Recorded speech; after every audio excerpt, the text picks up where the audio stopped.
લેક્ચરમાં આપણે ફોર્સ સુધી જોયું હતું, રાઈટ? થિયોરિટિકલ.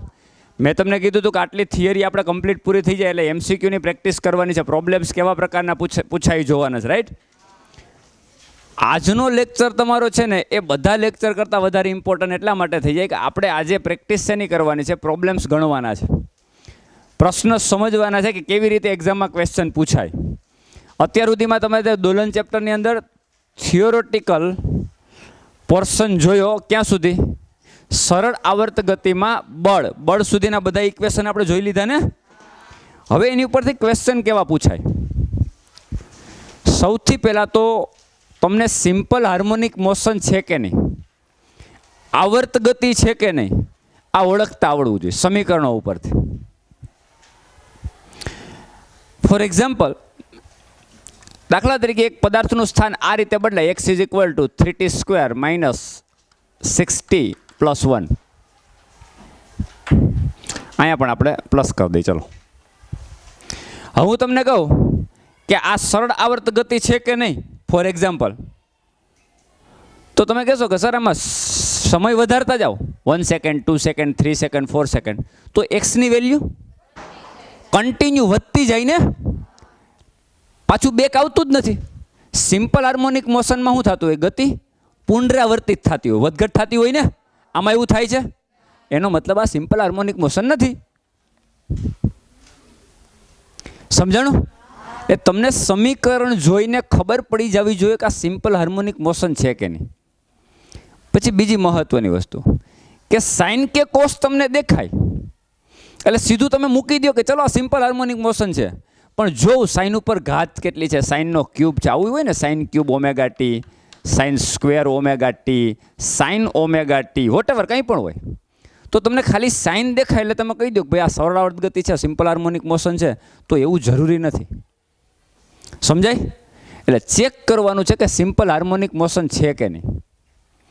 જો સમજો, અગેન કહું છું, થિયરીના લેક્ચર કરતાં આ લેક્ચર મારી દ્રષ્ટિએ વધારે ઇમ્પોર્ટન્ટ થાય.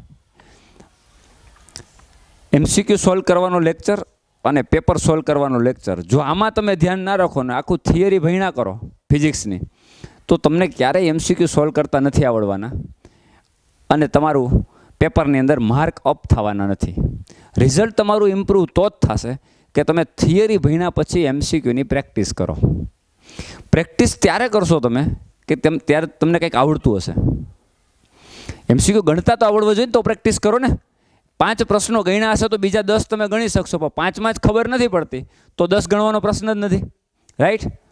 તો આજે તમારે ખાલી પ્રેક્ટિસ કરવાની છે કે આના એમસીક્યુ કેવી રીતે પૂછાય ને કેવી રીતે સોલ્વ કરાય. એના માટે આપણી પાસે રકમ હોવી જરૂરી છે. તો પ્રેક્ટિસ કરવા માટે ટેક્સ્ટ બુક તો છે જ. પહેલું પ્રાયોરિટી આપવાની ટેક્સ્ટ બુકને, પછી રેફરન્સ બુકની વાત કરવાની. તો તમારી ટેક્સ્ટ બુકમાં જોજો એવા ઉદાહરણો આપ્યા છે કે જેમાં ઇક્વેશન આપ્યા હોય ને ઓળખવાની હોય કે આ સિમ્પલ હાર્મોનિક મોશન છે કે નહીં. ઉદાહરણો જો, સ્ટાર્ટિંગ ટેક્સ્ટ બુકમાં ઉદાહરણો જો, એમાં પહેલું જે ઉદાહરણ છે તો બહુ સિમ્પલ છે. એને આપણે કંઈ એ તો કાલ ડિસ્કસ પણ આપણે થઈ ગઈ હતી કે આપણા જે માનવ હૃદયના હાર્ટબીટ જે છે એનો આવર્તકાળ 0.8 સેકન્ડ હોય. આવૃત્તિ ખબર પડી જાય એટલે આવર્તકાળ ખબર પડી જાય. તો સિમ્પલ આવૃત્તિ આપી છે ને આવર્તકાળ શોધવાનો છે, એટલે આમાં કંઈ બહુ પ્રશ્ન છે નહીં, બરાબર? એટલે એને આપણે સ્કીપ કરીએ. તમારું જે 14.2 ઉદાહરણ છે, મને એક ટેક્સ્ટ બુક આપશો? તે 3-4 જેની પાસે 3 બહેનો બેઠા, 2 બહેનો આરે બેઠા છે, બે તમે બે સાથે જોજો. એમાં તમારે જો પહેલું ઇક્વેશન છે આવું છે, sign omega T plus cos omega T, આ સમયનું વિધેય છે. એટલે ધારો કે એફટી, ગમે નામ આપી દો, એક્સ આપી દો, વાય આપી દો, એફટી આપી દો, ફંક્શન એટલે મેં એફ ફંક્શન વિધેય sign omega T plus cos omega T. હવે પહેલાં એ ચેક કરો કે આ સિમ્પલ હાર્મોનિક મોશન છે કે નહીં. તો આની પરથી તો સીધું દેખાય, સાઇન અને કોસનું કોમ્બિનેશન છે. મેં તમને શીખવાડ્યું, યાદ કરો. સાઇન કોસનું કોમ્બિનેશન હોય તો પેલું આલ્ફા પ્લસ બીટાવાળું ઇક્વેશન યાદ છે કે નહીં?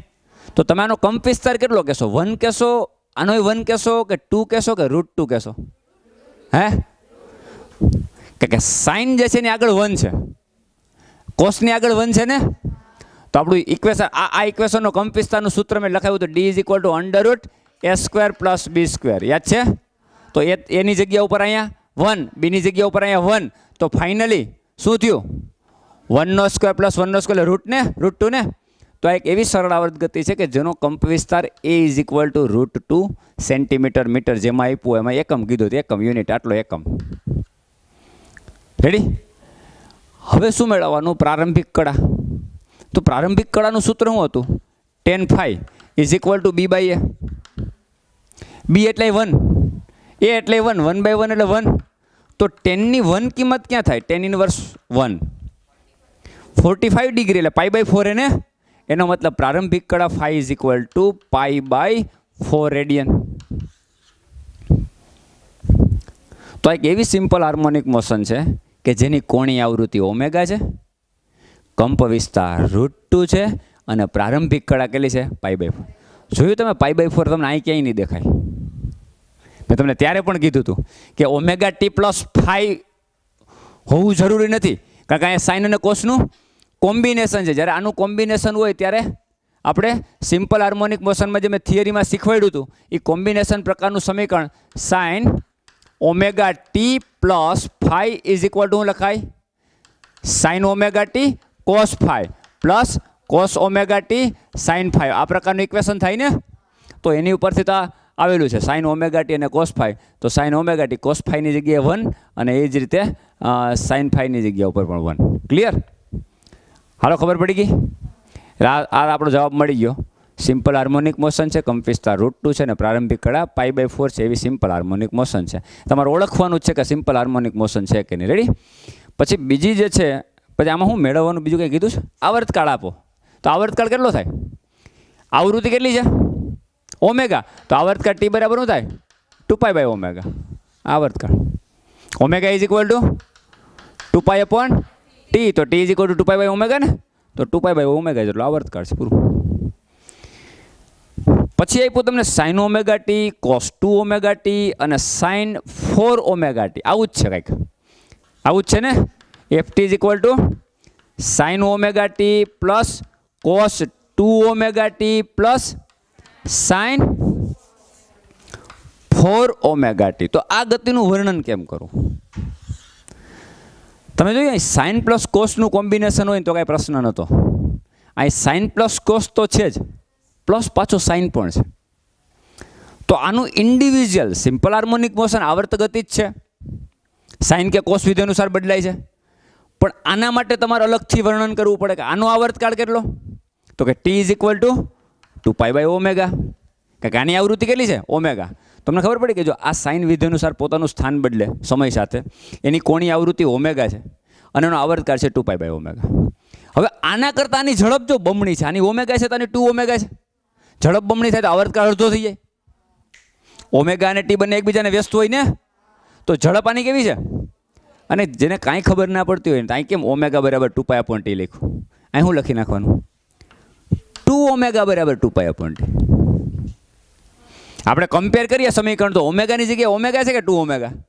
તો 2ω = 2π/T. રાઈટ? તો 2 કેન્સલ. તો આવર્તકાળ T બરાબર શું થાય? π/ω થાય.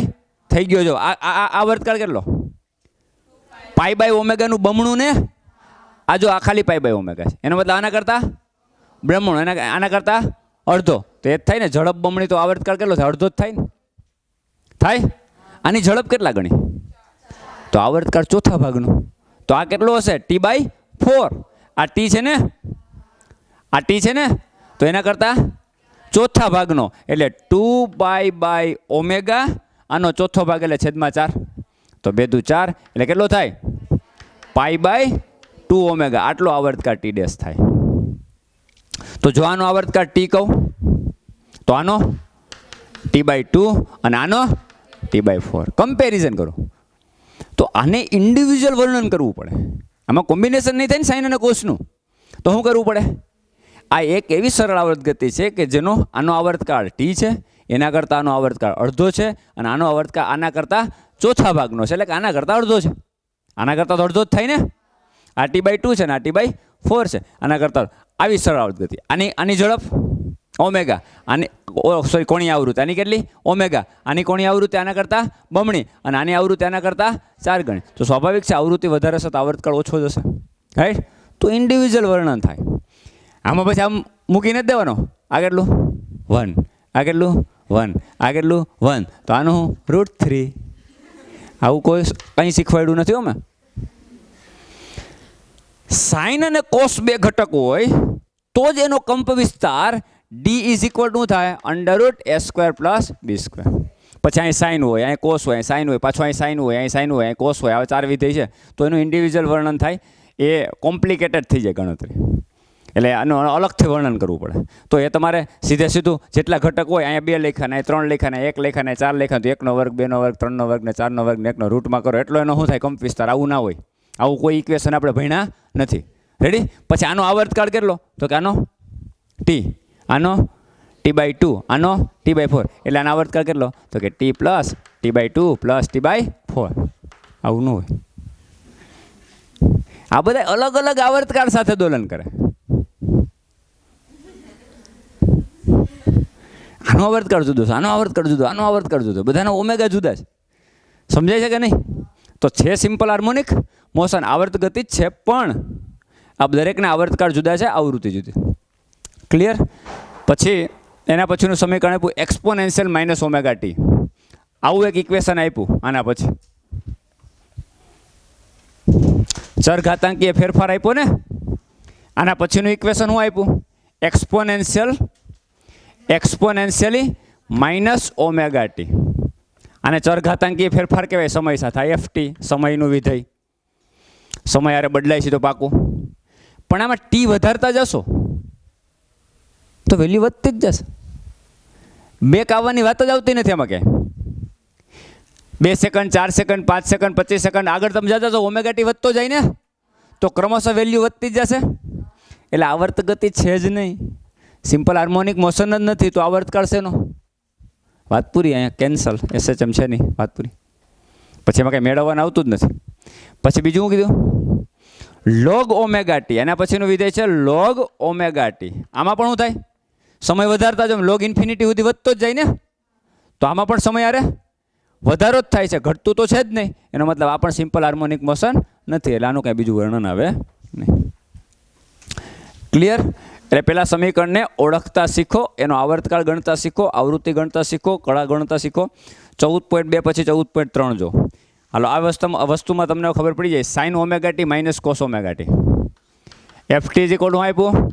sin ωt - cos ωt. Ready? ચલો, આમાં થઈ ગયો સાઇન અને કોસનું કોમ્બિનેશન. તો કંપ વિસ્તાર કેટલો? 1² પ્લસ -1², તો 1 જ થશે ને કે નહીં? તો ફાઇનલી કેટલું થયું? √2. એટલે આનો કંપ વિસ્તાર A = √2. રેડી? આની પ્રારંભિક કળા tan φ = B/A, એટલે -1/1, -1/1, તો -1 થયું. તો φ = થયું tan ઇન્વર્સ -1. મેં કાલે બધાને કીધું હતું એકમ વર્તુળ વાંચીને આવજો. આ તો ના કીધું હોય તો આપણને આવડવું જ જોઈએ ને. એકમ વર્તુળ વાળો લેક્ચર ઘણા ટાઈમ પહેલાં આપણે લઈ લીધો છે. ઓલેસ્ટીસી વાળો. ઓલેસ્ટીસી કયા ચરણમાં કયું વિધેય ધન હોય ને ઋણ હોય યાદ છે? એ તો ખબર જ હોવી જોઈએ.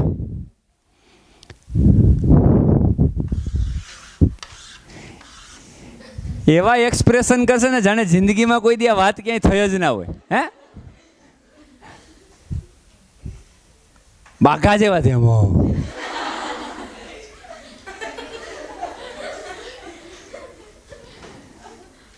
એકમ વર્તુળ માટે સ્પેશિયલ આપણે એક લેક્ચર લીધો હતો. એમાં તમને કીધું હતું કે આને પ્રથમ ચરણ કહેવાય. આમાં બધા વિધેય ધન હોય.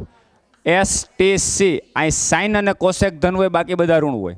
અહીંયા ટેન અને વ્યસ્ત કોટ ધન હોય, બાકી બધા ઋણ હોય. અને આ ચરણમાં કોસ અને સેક ધન હોય, બાકી બધા ઋણ હોય. ઓલેસ્ટીસી યાદ છે? હે, તો અહીંયા નેગેટિવ આવે છે ને, તો ટેન નેગેટિવ કયા ચરણમાં આવે?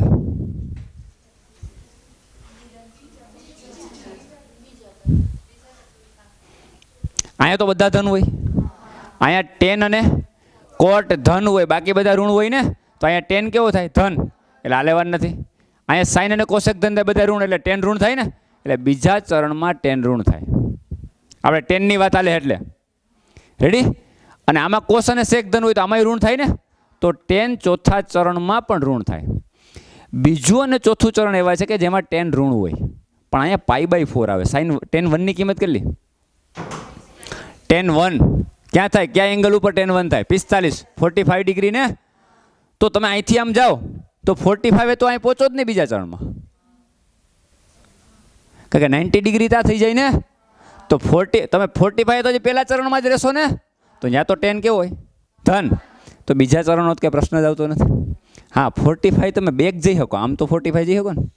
તો અહીંયા ટેન નેગેટિવ હોય તો આ 45 ડિગ્રી થયો ને કે નહીં? સમજાણું? તો આની પ્રારંભિક કળા 45 એટલે π/4 થશે, પણ માઇનસ. એટલે આની પ્રારંભિક કળા φ = -π/4. પોઝિટિવ લખવી હોય તો એને આને પોઝિટિવ લખવી હોય તો પોઝિટિવ લખાય ને.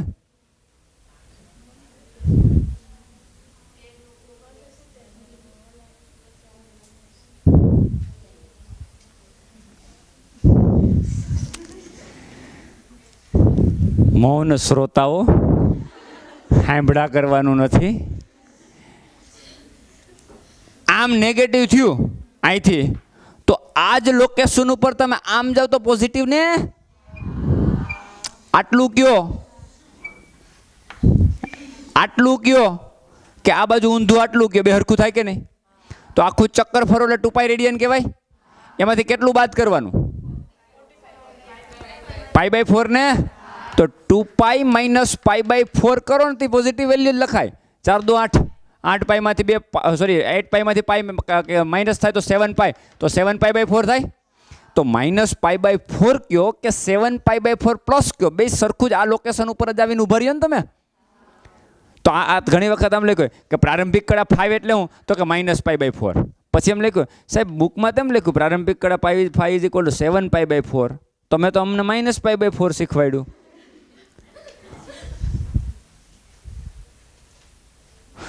તો આ ચકુ છે અને આ એનું સમાનાર્થી નામ બકુ છે. સમજાણું? આ હુલામણું આ ઈ જ છે. એટલે કોઈ એવો ક્વેશ્ચન ના કરે કે સાહેબ -π/4 કળા તમે કીધી હતી તો બુકમાં તો 7π/4 લખ્યા, તો તમે 7π/4 શીખવાડ્યું, બુકમાં તો -π/4 લખ્યું. સમજાણું? 270 ડિગ્રી પ્લસ કયો કે -90 ડિગ્રી કયો, બે હરખું થાય એમ કહો. આ 270 થાય ને કે નહીં? તો અહીંયા તમે આ -π/2 લખો, -π/2. તો તમે શું લખો? 2π - π/2. આખું 2π ને એમાંથી આ π/2 બાદ કરી નાખવાનું. તો 2π - π/2 એટલે શું થાય? બધું 4, 4π - π એટલે 3π/2 ને. હા, તો તમે આમ નથી લખતા 0 પછી π/2 પછી π પછી 3π/2 પછી 2π 3π/2 એટલે આ થયું ને. તો -π/2 કયો કે 3π/2 પ્લસ કયો, હરખું જ થાય ને. હા, એટલે આવા ક્વેશ્ચન થવા ના જોઈએ. હાલો, ક્લિયર? તો આની પ્રારંભિક કળા કેટલી? -π/4 અથવા તો ટૂંકમાં 7π/4. ક્લિયર? કંપ વિસ્તાર કેટલો? √2. આવું આવર્ત વિધેય છે. આવર્તકાળ કેટલો? આ તો ઓમેગા છે, તો આવર્તકાળ તો 2π/ω જ થશે. t = 2π/ω. આપ્યો એટલે લખવાનું, નહીં કંઈ નહીં. ઓમેગા એમને ઓમેગા રહેવા દેવાનું. હાલો, ક્લિયર? હાલો, આવર્ત ગતિ રજૂ કરે છે અને એનો આવર્તકાળ આપણે મેળવી દીધો, એની આવૃત્તિ પણ મેળવી દીધી, મીન્સ કે પ્રારંભિક કળા પણ મેળવી દીધી અને કંપ વિસ્તારે મેળવી દીધો. ચલો, આ બધું મળી ગયું. એણે ખાલી આપણને પૂછ્યું છે હું સરળ આવર્ત ગતિ છે કે નહીં એ ખાલી કયો. આપણે બધું કહી દીધું, બરાબર? કુંડળી આખી કાઢી દેવાની. જેને ના ખબર હોય એ પ્રામાણિકતાથી એક સૂત્ર લખી નાખે, sin² θ = 1 - cos 2θ/2 થાય. હા, જેને ના ખબર હોય એ ત્રિકોણમિતિય સૂત્ર જ આવું કે sin² θ ને તમે પ્રૂવ કરો તો 1 - cos 2θ/2 જેટલું થાય. ના ખબર હોય તો લખી નાખવાનું, ખબર હોય તો વાંધો નહીં.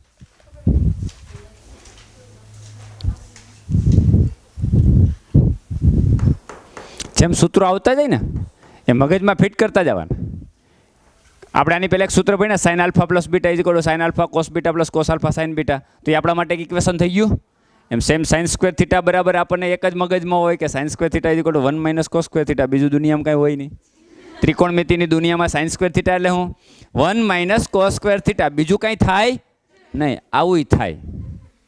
આ તમને જાણ કરી દઉં છું. શું કામ? કારણ કે હવે આપણે એની ઉપર આવવાનું છે. સાઇન સ્ક્વેર ઓમેગા ટી આવું એક ઇક્વેશન આપ્યું તમને, જો આના પછીના દાખલામાં. તો આને તમે આ ફોર્મમાં લખો તો આવું થશે ને, 1 માઇનસ કોસ 2 થીટાની જગ્યાએ ઓમેગા ટી બાય 2. તો ફાઇનલી આને સેપરેટ કરશો તો 1/2 માઇનસ 1/2 માઇનસ પાછું આને છેદમાં 2 આવે ને, એટલે 1/2 કોસ 2 ઓમેગા ટી. આવું થયું F T is equal two. હવે તમને દેખાય ને કે આવર્ત ગતિ છે. આમાં ના દેખાય કારણ કે સ્ક્વેર હોય ને, સ્ક્વેર એટલે આપણને ખબર ના પડે કે સ્ક્વેર ઘાત વાળું તો આપણે ભણ્યા નથી. સ્ક્વેર હોય, ક્યુબ હોય, આવું તો ભણ્યા નથી. પણ આપણે આવું તો ભણ્યા ને કે કોઈ વસ્તુ પોતાનું સ્થાન કોસ વિધેય અનુસાર બદલે. અને એની આવૃત્તિ અહીં કેટલી છે? 2 ઓમેગા. કોની આવૃત્તિ કેટલી છે? તો એનો મતલબ આ આવર્ત ગતિ છે ને. હા, તો આમાંથી તમને ન દેખાય પણ આમાંથી કન્વર્ટ કરો એટલે દેખાય. આ છે આ જ છે ને. તો એનો મતલબ આ આવર્ત ગતિ છે. એટલે પહેલાં તમારા ઘાતના સૂત્રને શેમાં, સાઇન કે કોસના જે ફોર્મમાં આવતું એ પહેલાં કન્વર્ટ કરવાનું. તો એવા ત્રિકોણમિતિ સૂત્ર તમને આવડવા જોઈએ. 1/1 આવશે એમ જોતા જશો, બધા એકારે ગોખવાની જરૂર નથી. તો આ તમારું સમીકરણ થઈ ગયું. 1/2 શું? આ ના હોય તો આપણને ખબર પડે કે આ કોસ વિધિ અનુસાર બદલાય છે, એનો કંપ વિસ્તાર 1/2 થાય, કોણી આવૃત્તિ 2 ઓમેગા થાય, રાઈટ. પણ આગળ 1/2 છે. એ એમ કહેવા માગે કે પહેલેથી જ પદાર્થ પોતાનું સ્થાન 1/2 છે, પછી સમય હારે બદલે છે. બીજું આ 1/2 છે, આ તો કોન્સ્ટન્ટ હોય ને 1/2. પછી સમય હારે સમય વધારતા જો કોસની વેલ્યુ ઘટતી જાય. આ વધે એટલે કોસ ઘટે ને, થીટા વધે, થીટા વધે એટલે કોસની વેલ્યુ ઘટી. આ જે પણ મળતું જાય એ એક 1/2 માંથી બાદ થતું જાય. એટલે ઓલરેડી દોલક પોતાની પોઝિશન પ્રાપ્ત કરેલી જ હતી. ક્યાં? 1/2. નોર્મલી આપણે સંતુલન બિંદુ ક્યાં લઈએ? 0 એ. એમ આનું સંતુલન બિંદુ ક્યાં છે? હા,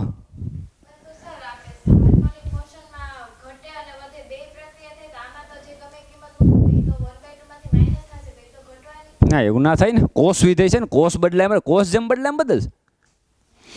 આ તમે વધાર્યું તો કોસની વેલ્યુ ઘટશે ને, થીટા વધશે એમ કોસ ઘટશે. તો કોસના લક્ષણ એવા છે કે ઘટે જ જાય, તો પાછો વધશે હોત ને. હા, તો આવર્ત ગતિ અહીંયા કોસ આવી ગયો, વાત પૂરી થઈ ગઈ. કોસ આવી જાય, સાઇન આવી જાય તો કન્ટિન્યુ ઘટશે નહીં ને, બદલશે ને. હા, તો એટલે એ આવર્ત ગતિ જ થશે. ક્લિયર? તો આ પણ આવર્ત ગતિ છે. અને આની આવૃત્તિ કેટલી? કોની આવૃત્તિ કેટલી? 2 ઓમેગા. એટલે આવર્તકાળ કેટલો? T is equal to 2π/2 omega. એટલે 2 કેન્સલ. તો આવર્તકાળ કેટલો?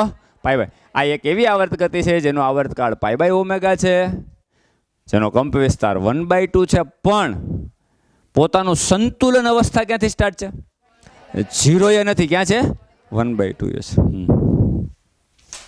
એટલે જરૂર નથી કે આપણે શું છે આ તમને એટલા માટે આપ્યું છે કે તમને એક મગજમાંથી ને ઓલી ફિક્સ વસ્તુ નીકળી જાય કે સંતુલન બિંદુ હંમેશા ક્યાં હોય? 0 એ. સમજાણું કે નહીં? સંતુલન બિંદુ હંમેશા ક્યાં હોય? 0 એ. આ એક મગજમાંથી નીકળી જાય. ખબર પડી? એટલે છે ઓલરેડીનું સંતુલન બિંદુ ક્યાં છે? 1/2 એ છે.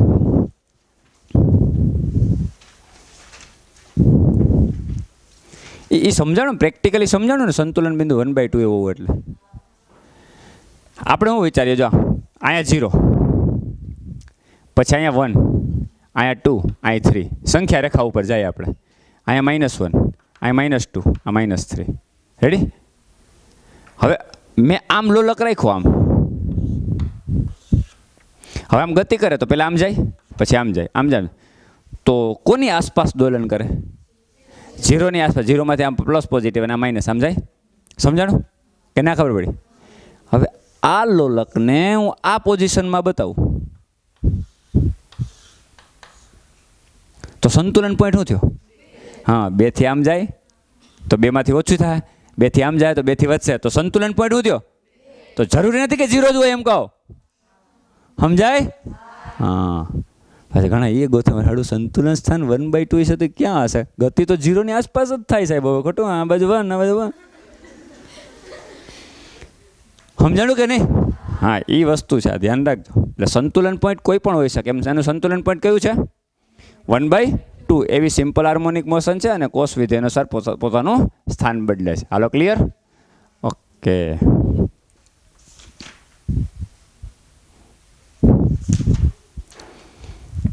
હવે તમને તમારા સમીકરણ તમારી રીતે બનાવવાના. સમીકરણો તમારે બનાવવાના સિમ્પલ હાર્મોનિક મોશનના. પણ તમને માહિતી આપી દીધી ઊંધું. અત્યારે તમે શું કર્યું? સમીકરણોને ઓળખા. હવે તમારે સમીકરણ બનાવવાના. કોની ઉપરથી? માહિતીના આધારે. તો તમને એક માહિતી હું આપી દઉં કે ચલો એક વર્તુળ છે, આની ઉપર આ મધ્યમાન સ્થાન છે, આમ દોલન થાય. તો આ દોલન થાય એટલે વસ્તુ અહીંયા આવે ત્યારે એનો પ્રક્ષેપ અહીંયા આવે. દોલન થઈને અહીંયા આવે ત્યારે એનો પ્રક્ષેપ અહીંયા આવે. તો પ્રક્ષેપ આમ વર્તુળ ઉપર ફરતો હોય ને, કે નહીં? સમજાણું? તો આનું દોલન શું થતું હોય? આ રીતે મેક્સિમમ આ બાજુ, મેક્સિમમ આ બાજુ, રાઈટ? આવી બધી તમને માહિતી પ્રોવાઈડ કરે. એની ઉપરથી તમારે સમીકરણ લખી દેવાનું કે આનું સમીકરણ આવું થાય. તો આપણું સમીકરણ છે એક્સ ઇઝ ઇક્વલ ટુ, ધારો કે આ દોલન વિચાર આપણે એક્સ અક્ષ દિશા, રાઈટ? ધારો કે આની સાથે રેફરન્સ અક્ષ તમારી એક્સ અક્ષ છે. ધારો કે પ્રારંભિક કળા ફાઈ છે, ટી ઇઝ ઇક્વલ ટુ 0 સમય, વોટ એવર, કંઈ પણ. પછી ગતિ શરૂઆત કરે. દાખલા તરીકે આ પ્રક્ષેપ છે, આ પ્રક્ષેપ એ આમ ફરે અથવા આમ ફરે. જો આમ ફરતો હોય તો તમારી વસ્તુ ક્યાં છે? પહેલાં અહીં હતી વસ્તુ, પહેલાં અહીંયા હતી એટલે પ્રક્ષેપ અહીંયા હતો. પછી તમારો પ્રક્ષેપ અહીંયા આવે તો વસ્તુ અહીંયા આવે ને, એનો મતલબ કઈ તરફ ખસે? મધ્યમાં સ્થાન તરફ ખસે ને. જો તમારો પ્રક્ષેપ આમ ગતિ કરે અહીંયા આવે તો કઈ તરફ ખસે? અંતિમ પોઈન્ટ તરફ ખસે. એ તો ગમે આપે એક્ઝામમાં, પોઝિશન ગમે આપે, એ મેટર નથી કરતું. તમારે શું કરવાનું છે કે આ માહિતીના આધારે તમારું સમીકરણ, દાખલા તરીકે આમ ગતિ કરે છે તો એક્સ દિશા માટે સમીકરણ આપણે જોયું હતું કે જો આ થીટા હોય અથવા તો ખૂણો કંઈક હોય તો આ લઘુકોણની પાસેની બાજુ કર્ણનો કોસ ઘટક, એટલે અહીંયા કોસ લીધો હતો ને આપણે. હા, તો X is equal to A cos omega T plus phi, આવું સમીકરણ હતું. આ બનાવવાનું. આ ક્યારે બને? શું માહિતી તમારી પાસે હોય તો બને? કંપ વિસ્તાર. બીજું કોસ તો રેડી, કોસ તો રેડી જ છે, કોસ વિધિ અનુસાર તો બદલે છે. ઓમેગા શું જોઈએ? ઓમેગા ક્યારે ખબર પડે? આવર્તકાળ ખબર હોય તો એ તો એને આપવો પડે અથવા તો ઓમેગા ડાયરેક્ટ આપી દેવો પડે.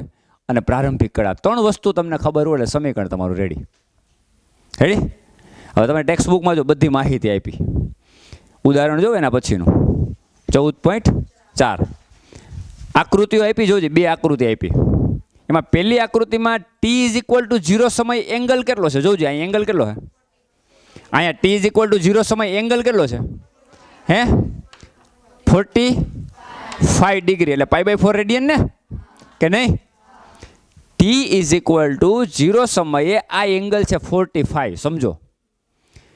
હવે પ્રક્ષેપ ગતિ કેમ કરે? ક્લોકવાઇઝ કરે કે એન્ટી ક્લોકવાઇઝ? એ માહિતી આપી હોય. આમ એરો માર્યો છે કે નીચે એરો માર્યો છે? આમ. પહેલી આકૃતિમાં આમ છે ને, એટલે એન્ટી ક્લોકવાઇઝ થયું. તો કળા ટી ઇઝ ઇક્વલ ટુ 0 સમયે કાંઈક છે. હવે આફ્ટર ટી ટાઈમ બાદ અહીંયા પહોંચી તો આ ખૂણો ઓમેગા ટી. તો રેફરન્સ અક્ષ એક્સની સાપેક્ષે ઓલરેડી 45 ડિગ્રી તો હતો જ. પછી ટી સમય બાદ વધીને 5 પ્લસ ઓમેગા ટી થયો. આ તો હતો જ, પ્લસ ઓમેગા ટી થયો ને. તો તમારું ફાઇનલી શું થયું? π/4, 45 ડિગ્રી એટલે π/4 રેડિયન પ્લસ ઓમેગા ટી. આ પ્રમાણે બદલાય. સમજાણું? હવે વાત આવી કંપ વિસ્તારની. તો આ દોલન થતું હોય એ મેક્સિમમ આવ્યું હતી અને આ બાજુ મેક્સિમમ આવ્યું હતી. તો મેં તમને ત્યારે પણ કીધું હતું થિયરીમાં કે દોલકનો કંપ વિસ્તાર એટલે વર્તુળની ત્રિજ્યા. આ દોલક ક્યાં સુધી દોલન કરે છે? મેક્સિમમ સુધી ને. એટલે અહીંયા ત્રિજ્યા, સંતુલન બિંદુથી ત્રિજ્યા, એના માટે કંપ વિસ્તાર થાય. તો આમાં જે ત્રિજ્યા આપી વર્તુળ, દાખલા તરીકે વર્તુળની ત્રિજ્યા આપી 4 સેન્ટીમીટરનું વર્તુળ છે, તો તમારો કંપ વિસ્તાર કેટલો? 4. એટલે સીધું આંખ વિચારને 4 મૂકી જ દેવાનું, બીજી કાંઈ બુદ્ધિ જ નથી મારવાની. આમાં કેટલો આપ્યો જોજો, પેલા વર્તુળમાં કેટલો આપ્યો, એક્સ ઇઝ ઇક્વલ ટુ મૂકતા જ જાય. કંપ વિસ્તારો એટલે વર્તુળની ત્રિજ્યા જોમાં એ આપ્યો છે, આલે એ શું આપ્યો છે? હા, તો એ વેલ્યુ આપી એવું જરૂરી નથી, એ આપ્યો તો એ. પછી કોસ, પેલા કળા કેટલી હતી? કેટલી? π/4 હતી ને, તો π/4 પ્લસ વધતી ગઈ ને ઓમેગા ટી થઈ. હવે ઓમેગા ટી ને π/4 આમ તેમ બદલાવી નાખો તો કઈ ફરક પડે? સરવાળામાં કઈ ફરક નહીં પડે. તો આને વ્યવસ્થિત લખી નાખું, x is equal to A cos omega T plus π/4. આ મારું સમીકરણ તૈયાર. હવે શું ઘટે? ઓમેગા. તો એ આવર્તકાળ આપે તો જ ખબર પડે કે ચક્ર પૂરું કરતા કેટલો સમય લાગે. આપ્યો આવર્તકાળ જોજી, અહીં આપ્યો ટી બરાબર કંઈ આપ્યો છે, કેપિટલ ટી બરાબર 4 સેકન્ડ ને. હા, તો ઓમેગા બરાબર 2π/t. ટીની જગ્યાએ મૂક દેવાનું 4 સેકન્ડ, 2 દુ 4, કેટલું થયું? π/2. ઓમેગા કેટલો મળ્યો તમને? π/2. એટલે અહીં તમારું થઈ ગયું ફાઇનલ સમીકરણ એ કોસ ઓમેગા એટલે π/2 સ્મોલ ટી, હજી ટી આવશે ને, પ્લસ π/4. આ તમારું final equation x is equal. હવે તમને એક્ઝામમાં પૂછ્યું કે આ આકૃતિ, આ ટી બરાબર 0ની સ્થિતિ, ગતિ આમ એરો મારીને આપી દે, આવર્તકાળ બાજુમાં લખી નાખો, આકૃતિ આપી દીધી. પછી કે નીચેનામાંથી ખાલી જગ્યા સાચું સમીકરણ છે, અથવા તો સાચું સમીકરણ પસંદ કરો. તો એને તો ખાલી માઇનસ કરવાનું છે ને π/4 આ બાજુ લઈ આવવાનો છે ને. 4 ઓપ્શન આપ્યા, સાચું ઇક્વેશન આ થાય. ક્લિયર? હવે વિચારો જી કે આ જ વસ્તુ આમ ગતિ કરતી હોય, આમ ક્લોકવાઇઝ, એના બદલે આમ એન્ટી ક્લોકવાઇઝ ને બદલે આમ ક્લોકવાઇઝ જતું હોય આમ, તો ઓલરેડી કળા છે 45 ડિગ્રી, એમ નહીં કંઈ પણ કળા છે, ચલો 45, અત્યારે 45 ડિગ્રી કંઈ પણ છે. હવે આમ આવે તો એક્સ અક્ષની સાપેક્ષે એંગલ ઓછો થાય ને. તો તમારે આમ લખવું પડે ને કે પેલા કળા ફાઈ હતી પછી માઇનસ ઓમેગા ટી. આવું થાય કે ના થાય? સમજાય? એટલે ટી બરાબર 0 સમયે તમને જે કળા દેખાણી હોય સીધી કળા લખી નથી નાખવાની, પ્રારંભિક કળા, ને તમારે આવી જવું. પ્રારંભિક કળા તમને ફાઇનલ સમીકરણ ઉપરથી જ ખબર પડશે. આની પ્રારંભિક કળા કેટલી? હા, આમાં ખબર પડી, ઓમેગા ટી પ્લસ ફાઈ. આપણા સમીકરણ સરખાવો, a cos omega T plus phi. તો ફાઈની જગ્યા ઉપર શું છે? હા, એટલે એનો પ્રારંભિક કળા π/4. ઓમેગા કેટલો? π/2. કંપ વિસ્તાર કેટલો? એ. પછી સરખામણી કરવાની. હવે ને તો પેલા જોવાનું પોઝિશન છે, કઈ બાજુ ગતિ કરે. હવે બીજું વર્તુળ આપ્યું ને, આ વાત પૂરી, આ સમીકરણ આવી ગયું. બીજું વર્તુળ આપ્યું ને એમાં કેમ આવ્યું? ક્યાંથી ગતિની શરૂઆત કરે જોજો. t = 0 જ્યાં લખ્યું, અહીંયા t = 0 ક્યાં લખ્યું જોજો. t = 0 ક્યાં લખ્યું જોજો. પી પોઈન્ટ પણ ક્યાં છે? પી પોઈન્ટ અહીંયા છે, તો t = 0 અહીં. આ પી પોઈન્ટ ને. હવે આમાં ગતિ કઈ બાજુ? ક્લોકવાઇઝ થાય કે એન્ટી ક્લોકવાઇઝ? ક્લોકવાઇઝ મીન્સ આમ થાય. તો ઓલરેડી પેલા એંગલ રેફરન્સ અક્ષની સાપેક્ષે કેટલો હતો? π/2 હતો ને, 90 ડિગ્રી એટલે, રાઈટ? તો તમારા માટે પેલા π/2 હતો. હવે ધારો કે ગતિ કરીને અહીંયા આવ્યો આ પોઝિશન ઉપર, તો આટલો ફેરફાર થયો કેટલા સમયમાં? ટી સમયમાં. આટલું થયું ને. તો પેલા આટલું હતું ને પછી આટલો ફેરફાર થયો. રેડી? તો હવે તમારે આ તમારા માટે ઓમેગા ટી. તો તમારે મેળવવાનું શું હોય? રેફરન્સ અક્ષની સાપેક્ષે આ પ્રક્ષેપ ક્યાં પહોંચ્યો? આ એંગલ તમારે મેળવવાનો હોય. તો આખો કેટલો હતો? π/2 રેડિયન હતો ને. એમાંથી આ બાદ કરો એટલો તો મળે ને. તો તમારે શું કરવું પડે? π/2 માઇનસ ઓમેગા ટી. આ વસ્તુ સમજાણી? ક્યાં પ્લસ લખવું ને ક્યાં માઇનસ લખવું ખબર પડી? કળા વધે તો પ્લસ લખવાનું હોય, ઘટે તો હા. રેફરન્સ અક્ષ તમારી એક્સ હતી, ઓલરેડી એંગલ π/2 હતો, પછી આમ જતું હોય તો, પણ આમ આવતું હોય તો સમજાણું કે ના ખબર પડી? તો હવે સમીકરણ લખો તો આમ થાય ને, જો x ઇઝ ઇક્વલ ટુ કંપ વિસ્તાર જે આવ્યો હોય, વર્તુળની ત્રિજ્યા હોય કંપ વિસ્તાર, કેટલી છે ત્રિજ્યા? b, તો આ b cos π/2 minus omega t. Ready? સમજાણું? હવે આપણે આમ નહીં હાલે, આપણને ખબર નહીં પડે પ્રારંભિક કળા કેમ છે, બદલવા પડશે. તો વચ્ચે માઇનસ હોય તો બદલી ના શકાય, બદલો તો આગળ માઇનસ મૂકવું પડે. a માઇનસ b હોય અને મારે b માઇનસ એ લખવું હોય તો આગળ નેગેટિવ કરવું પડે ને, બ્રેકેટની આગળ કરી દે, કંઈ વાંધો નથી. x is equal to b cos into the bracket, આગળ માઇનસ કરી દો તો અંદર હું લખી નાખું ઓમેગા ટી માઇનસ π/2. હાલો ક્લિયર? cos માઇનસ થીટા, આખો થીટા કહી દો, આખું થીટા કહી દો, ઓમેગા ટી માઇનસ π/2 ને આખો થીટા કહી દો. તો આનો મતલબ આમ ને, આ કંઈક આવું છે, cos માઇનસ થીટા આવું છે ને. તો cos minus theta is equal two only cos theta જ થાય. અને ત્રિકોણમિતિમાં અયુગ્મ વિધેય કહેવાય અને cos માઇનસ થીટા બરાબર cos થીટા થાય, ગોખવાનું નથી. સાંભળો, માઇનસ થીટા એટલે અહીંથી આમ ઉપર જવાનું કે આ બાજુ, હમણાં જ આપણે π/4 માઇનસ, આગળ માઇનસ π/4 કર્યું નીચે, અહીંયા ને અહીંયા cos વિધેય કેવું હોય? હા, એટલે cos માઇનસ થીટા હોય તોય જવાબ તમારો પોઝિટિવ જ આવશે. સમજાય?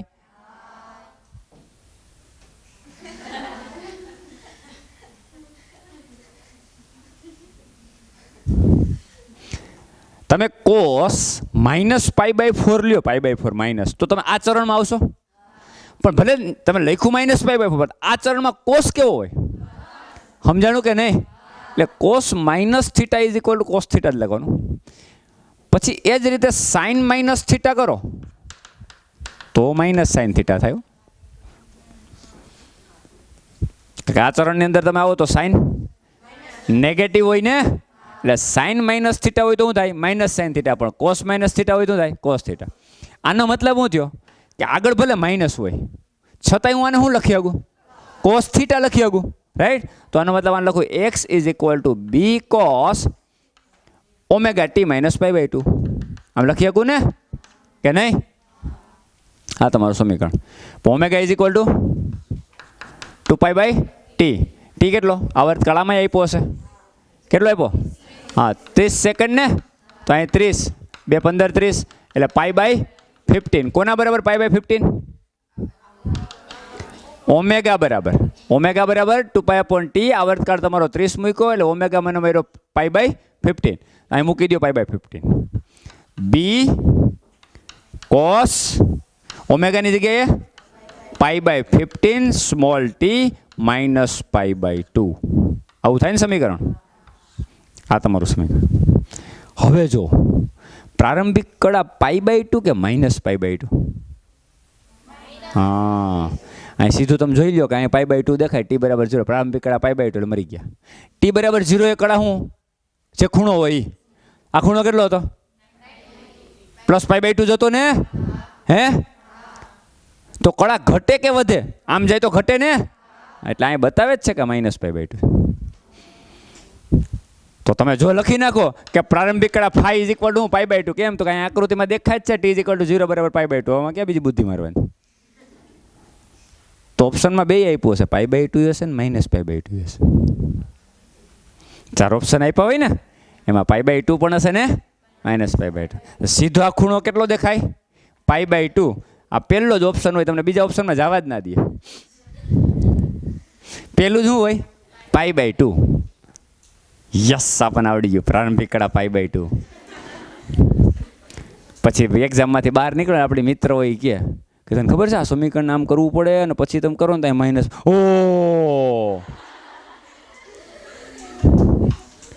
પછી ઓ કઈ કામ આવે નહીં. સમજાય? એટલે નિરાત રાખવાની છે. આખું સમીકરણના ફાઇનલ સ્વરૂપ આવવા દેવાનું છે.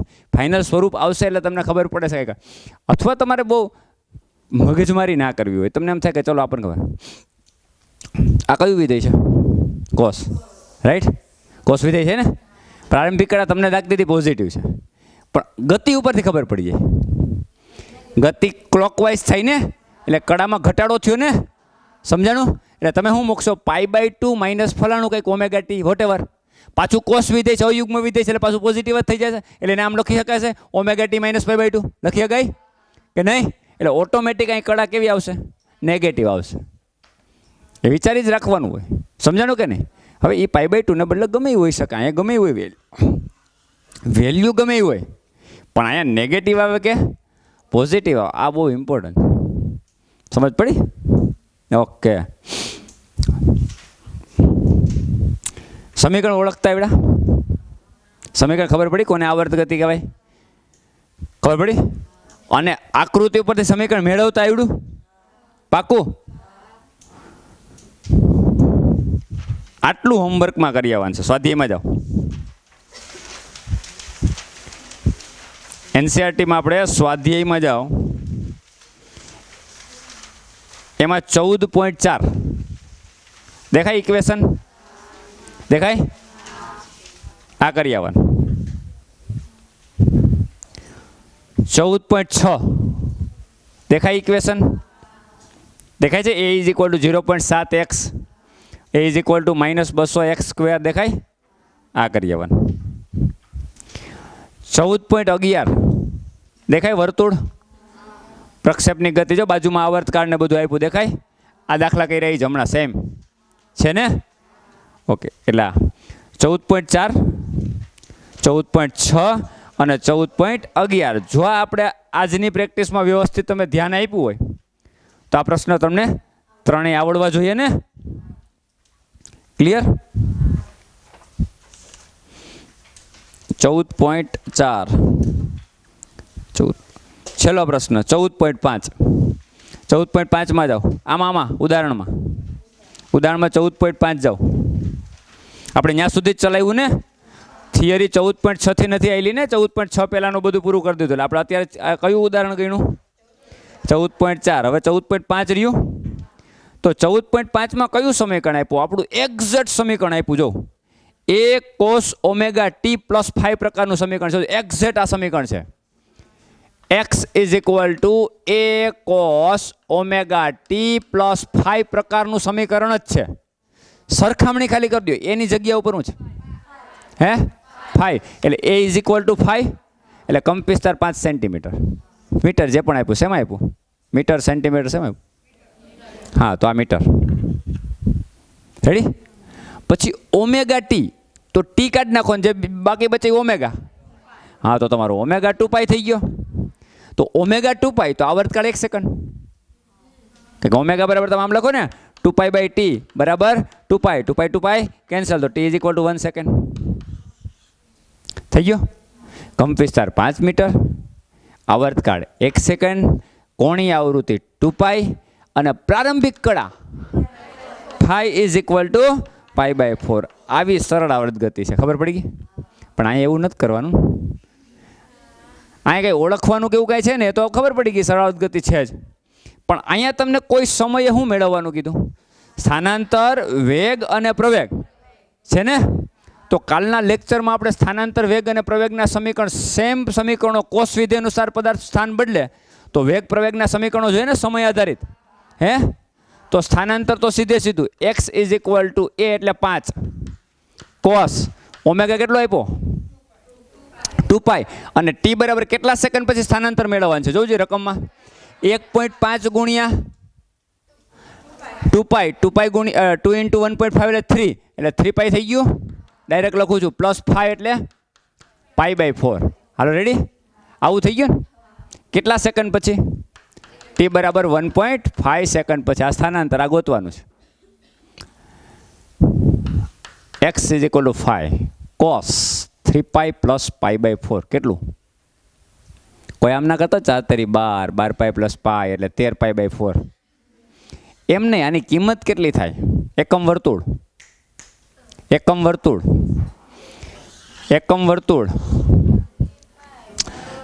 3π + π/4 કોસ પાઈ બાય 4 ની કિંમત કેટલી? 1√2 1/√2 45 ડિગ્રી 1/√2 ને 3 પાઈએ ચરણ 3 પાઈએ કોસ વિધેયનું કોસ જ રહે, વિધેય બદલાય નહીં. વિધેય ક્યારે બદલાય? પાઈ બાય 2 હોય 3 પાઈ બાય 2 હોય તો જ બદલાય ને. તો કોસનું કોસ જ રહે, કોસ પાઈ બાય 4. ડાયરેક્ટ આ કોસ પાઈ બાય 4 કરી નાખવાનું. કેટલું થાય? 1/√2. પછી આ શેના માટે હોય? 3 પાઈ પ્લસ શેના માટે? મેં તમને કીધું નિશાની માટે. નિશાની જવાબ કોસ વિધેય પ્લસ થાય કે માઇનસ? 3 પાઈ પ્લસ એટલે કેટલામું ચરણ? ત્રીજું ચરણ થાય ને. આ 0, આ પાઈ, આ 2 પાઈ, પાછું અહીં 3 પાઈ. અહીંયા બધા એકી પાઈ હોય, અહીંયા બધા બેકી પાઈ હોય. 2 પાઈ 4 પાઈ 6 પાઈ. આ 3 પાઈ પ્લસ એટલે કેટલામું ચરણ? ત્રીજા ચરણમાં કોસ કેવો હોય? All ST. ટેન અને કોટ ધન હોય, બાકી નેગેટિવ થાય ને. તો આનું મૂલ્ય થાય માઇનસ પાઈ બાય 4 ની કિંમત કેટલી? 1/√2. આ શેના માટે હોય? વેલ્યુ માટે. કે કોસ પાઈ બાય 4 ની કિંમત કેટલી? તો કે 1/√2. આ 3 પાઈ પ્લસ તમને શું નક્કી કરશે? ચરણ. અને ચરણ ઉપરથી નિશાની. તો કોસની નિશાની આ ચરણમાં કઈ આવે? માઇનસ. તો આનો જવાબ આવે -1/√2. તો ફાઇનલી આનો જવાબ શું આવ્યો? આનો ફાઇનલી જવાબ શું આવ્યો? -1/√2. એટલે ફાઇનલી x = -5/√2. -5 અને 1/√2. આટલું સ્થાનાંતર આટલા મીટર હોય. કેટલી સેકન્ડ પછી? 1.5 સેકન્ડ. 1/√2 જે પણ આવતું એવું ગણતરી કરે, આમાં કંઈ છે નહીં. પછી વેગનું સમીકરણ શું હતું? -a sin ωt. આનું વિકલન કર્યું તો આપણે આ સમીકરણ મળ્યું હતું ને. આપણે કિંમત મૂકતા જાઓ. -a એટલે 5, ઓમેગા એટલે 2 પાઈ, sin ઓમેગા એટલે 2 પાઈ પ્લસ 5. આ 5 હશે ને. ઓમેગા એટલે 2 પાઈ ઇન્ટુ t. એ તો એ થાય ને 1.5 ગુણ્યા એટલે 3 પાઈ જ થશે ને. અને પ્લસ 5 એટલે પાઈ બાય 4. સેમ આ જ વસ્તુ. sin પાઈ બાય 4 ની કિંમત કેટલી? 1/√2 થાય ને. પણ 3 પાઈ પ્લસ એટલે ત્રીજું ચરણ પર. ત્રીજા ચરણમાં સાઇન કેવો હોય? All ST. ટેન અને કોટ ધન હોય, બાકી બધા ઋણ હોય ને. તો સાઇન એ ઋણ હોય, એનો મતલબ આ ઋણ થશે. પાછો માઇનસ માઇનસ પ્લસ થઈ જશે. આનો જવાબ આવશે +5 × 2 pi into sine pi by 4 ની કિંમત કેટલી? 1/√2. અને માઇનસ માઇનસ પ્લસ.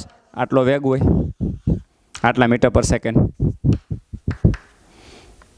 બસ આ કિંમત મૂકો, 3.14 મૂકો, 1/√2 મૂકો જવાબ.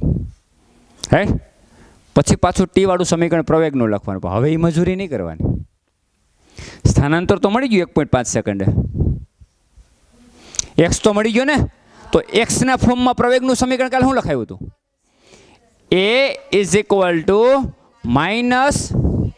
-ω²x. યાદ છે? હા, તો આ તમારું માઇનસ. એક્સ ઓલરેડી માઇનસ મળ્યો. એ રહ્યો કેટલો? આટલો ને. તો આ માઇનસ માઇનસ પ્લસ થઈ જશે. એટલે પ્લસ. રેડી? એક્સની કિંમત કેટલી મૂકવાની? 5/√2 અને ω². ઓમેગા એટલે 2 પાઈ. ઓમેગા તો 2 પાઈ જ છે ને. આનો સ્ક્વેર ને એક્સની કિંમત કેટલી?